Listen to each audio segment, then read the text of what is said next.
જૂનાગઢમાં 800 વર્ષ જૂના વાઘેશ્વરી મંદિરે માં અંબાના મંદિરે ગિરનાર પર્વત પર ચૈત્ર નવરાત્રિની આજથી ઉજવણી કરવામાં આવી રહી છે। ત્યારે પુરાણા મંદિર વાઘેશ્વરી મંદિરના પૂજારીએ જણાવ્યું કે અહીંયા નવરાત્રિ દરમિયાન અનોખી પૂજા અર્ચના અનુષ્ઠાન વગેરે કરવામાં આવે છે। આઠમના દિવસે માતાજીનું હવનનું આયોજન થાય છે। વર્ષે દરમિયાન કુલ 5 નવરાત્રિ આવે છે, તેમાં ચૈત્ર નવરાત્રિ પૂજા અર્ચના અને આરાધના અને અનુષ્ઠાન માટેની ગણાય છે। તેઓ આ તકે જણાવ્યું હતું। બીજી તરફ ગિરનારની ટોચ પર પરિક્રમાના મંદિરે પણ આજથી ચૈત્ર નવરાત્રિનો પ્રારંભ થયો, ત્યારે માતાજીને અવનવા શણગાર સાથે વિશેષ પૂજન અર્ચન કરવામાં આવે છે।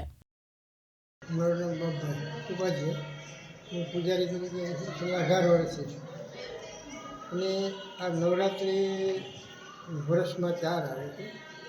એમાં મુખ્ય નવરાત્રિ ગણો તો ચૈત્રી નવરાત્રિ ગણવામાં આવે, ઉપાસના માટે આસો મહિનાની નવરાત્રિ છે, મોજ મજાને આનંદ કરવાનો।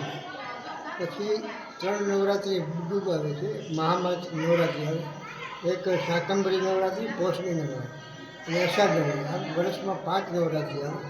એમાં અમારે અહીંયા મંદિરે વાઘેશ્વરી માતાના મંદિરે આસો નવરાત્રિ તથા ચૈત્રી નવરાત્રિ ધામધૂમથી ઉજવવામાં આવે છે। તેમજ આ નવરાત્રિનો દિવસ આજ પહેલો દિવસ છે, રવિવારે।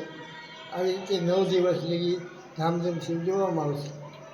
પછી આઠમના દિવસે હવન સાથે આ માતાજીનું મૂળ બહુ મંદિર જૂનું છે, 800 વર્ષ પુરાણું છે અને માતાજીનું મૂળ સ્થળ છે એ ઉપર છે।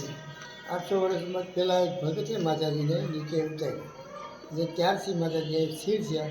જે ઉપર કોઈ દર્શન કરવા નહીં જઈ શકે ત્યાં નીચે દર્શન કરે। પ્રકાશ દવે સાથે યજ્ઞેશ ભટ્ટ, દિવ્યાંગ ન્યૂઝ, જૂનાગઢ।